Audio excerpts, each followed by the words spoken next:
রবকে যদি আমরা ডাকি, ডাকার মতো, রব ডাক শুনবে কি শুনবে না? রবকে ডাকো, রব সাড়া দিবেন।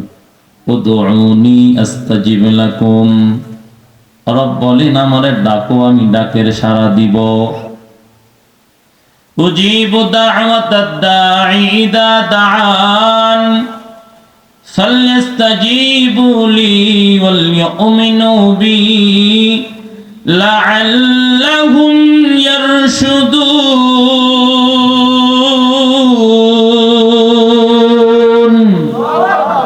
আরো জোরে, আল্লাহু লা ইলাহা ইল্লা হুয়াল হাইয়ুল কাইয়্যুম লা তাখুযুহু সিনাতুন ওয়ালা নাওম।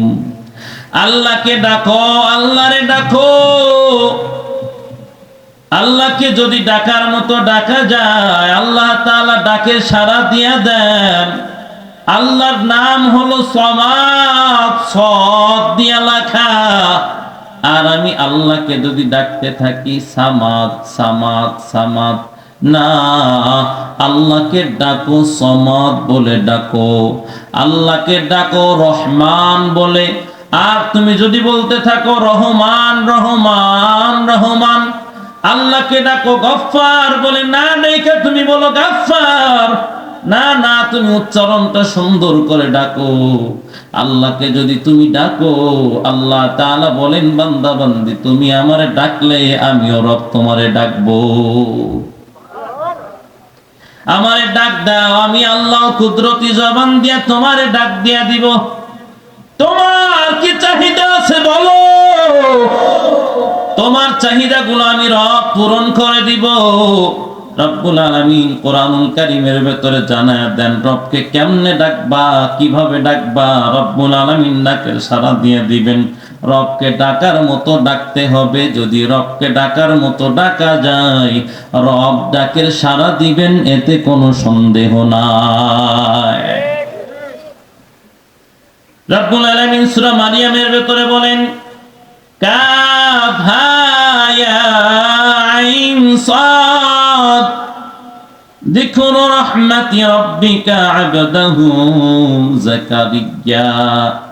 রব্বুল আলামিন সূরা মারিয়ামের শুরুতে কয়েকটা বিক্ষিপ্ত হরফ দিয়েছেন, একটা পাসওয়ার্ড রব্বুল আলামিন দিয়ে দিয়েছেন।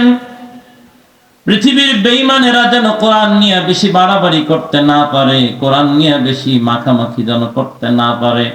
এই পাসওয়ার্ড দেখা যেন পৃথিবীর বেঈমানেরা নত যেন হয়ে বসে যায়, নত স্বীকার করে, আত্মসমর্পণ করে। সাউন্ড কমাই দিয়ে না, সাউন্ড একটু মনিটরে সাউন্ড দিলে ঠিক রাখেন, অন্য যা করবেন করেন। রব্বুল আলামিন শুরুতেই পাসওয়ার্ড দিয়ে দিয়েছেন। বড় তালা, অ্যালার্ম তালা দেখা চোররা অনেক সময় দূরে সরে যায়। এই গাড়ি চুরি করা যাবে না, অ্যালার্ম বেজে উঠলে সমস্যা হবে, শব্দ হলে সমস্যা হবে। আল্লাহ তাআলা সূরা মারিয়ামের ভেতরে, সূরা মারিয়ামের শুরুতে একটা পাসওয়ার্ড দিয়ে দিয়েছেন, বেঈমানরা যেন দূরে সরে যায়। রব্বুল আলামিন এই সূরাতে পয়গম্বর আরবি সাল্লাল্লাহু আলাইহি ওয়াসাল্লামকে জানায় দেন যিকরু রাহমাতি রাব্বিকা আবদাহু যাকারিয়া। এটা হলো সেই বর্ণনা, সেই অনুগ্রহের বর্ণনা, যে অনুগ্রহ আপনার রব আল্লাহ তাআলা তার স্বীয় বান্দা যাকারিয়ার প্রতি করেছিলেন। সুবহানাল্লাহ। রব্বুল আলামিন তার হাবিবকে জানায় দেয়, ও আমার বন্ধু,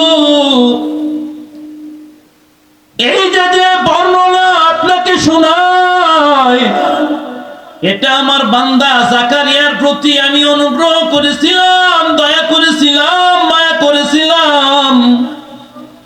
সেটা আপনাকে শোনাচ্ছি, বর্ণনা দিচ্ছি, আপনাকে বলছি, আপনি শুনেন। আপনি শুনলে কি লাভ হবে, কি উপকার হবে? রব্বুল আলামিন দুনিয়ার জমিনে নবীকে পাঠাইছেন, 4টা কর্মসূচি দিয়েছেন। এর ভেতরে একটা কর্মসূচি পয়গম্বরকে দিয়েছেন। পয়গম্বর আল্লাহ তাআলার কালাম তার উম্মতদেরকে তেলাওয়াত করে করে শুনায়া দিবে। পড়েন আল্লাহু আকবার। আর জোরে পড়েন আল্লাহু আকবার।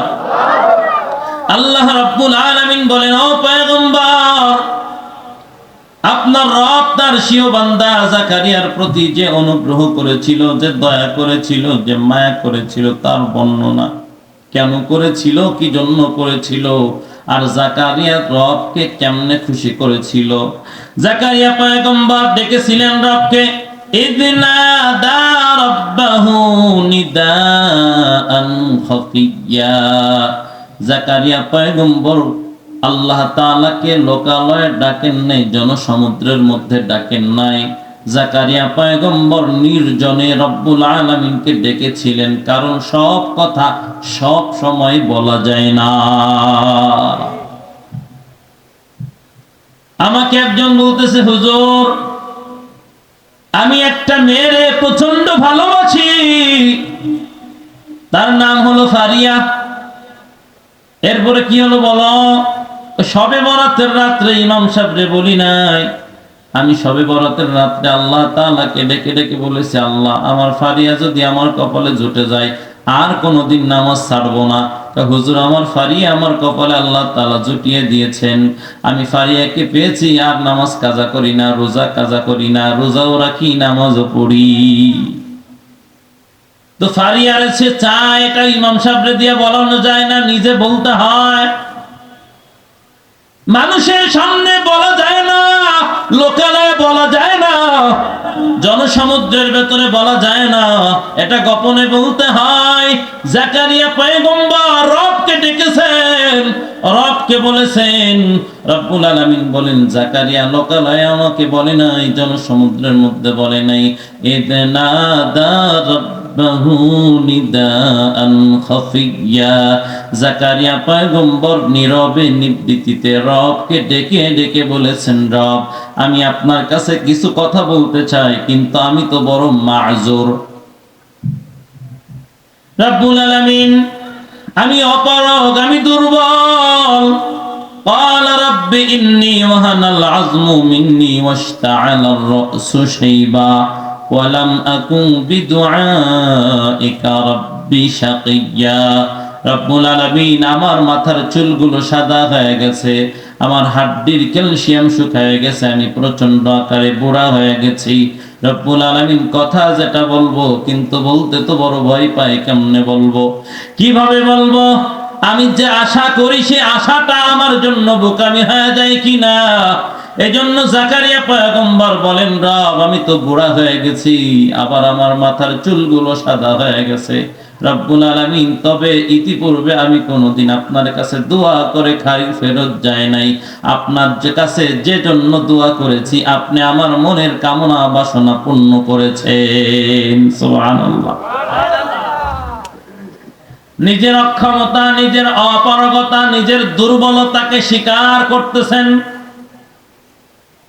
জাকারিয়া পয়গম্বর বলেন, রব, আমি কোনোদিন দোয়া করে খালি হাতে ফেরত যাইনি, আমি যা চেয়েছি আপনি দিয়েছেন। রব্বুল আলামিন, এখন তো আপনার কাছে এমন কিছু আমি চাই যার জন্য আমি সুস্থ সবল হওয়া প্রয়োজন ছিল, আমার মাথার চুলগুলো কাঁচা হওয়া, কালো হওয়া প্রয়োজন ছিল, কিন্তু আমি তো বুড়া হয়ে গেছি, মাথার চুলগুলো তো সাদা হয়ে গেছে। রব্বুল আলামিন, আবার আমার বিবিরে নিয়ে ভয় পাচ্ছি, আমার কওমের মানুষদেরকে নিয়ে ভয় পাচ্ছি।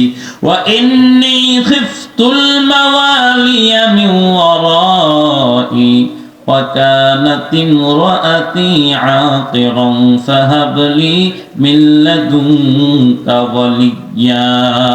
রব্বুল আলামিন, আমার কওম নিয়ে আমি ভয় পাই, আমার পরবর্তীতে, আমার অবর্তমানে তারা কার নেতৃত্বে চলবে, কে তাদেরকে নেতৃত্ব দিবে, কে তাদের গুরু হবে, কে তাদের মুরব্বী হবে, কে তাদের দিক নির্দেশনা দিবে। হে আমার রব, আপনি যদি আমাকে সন্তান দান করতে চান, আপনার কাছে যে আমি সন্তান চাইবো, কোন মুখ নিয়ে চাবো, কিভাবে চাইবো, রব্বুল আলামিন, একে তো আমি বুড়া হয়ে গেছি, মাথার চুলগুলো সাদা হয়ে গেছে, ওদিকে আমার স্ত্রীর অবস্থা এমন, আমার স্ত্রী হলো বন্ধা, যে কোনোদিন সন্তান জন্ম দিতে পারবে না, সন্তান গর্ভে ধারণ করতে পারবে না, আমার প্রজনন ক্ষমতা নাই, আমি সন্তান জন্ম দিতে পারবো না, আর আমার বিবি সন্তান পেটে ধারণ করতে পারবে না। কিন্তু রব্বুল আলামিন আগেই তো বলেছি, আপনার কাছে দোয়া করে আমি ফেরত যাইনি।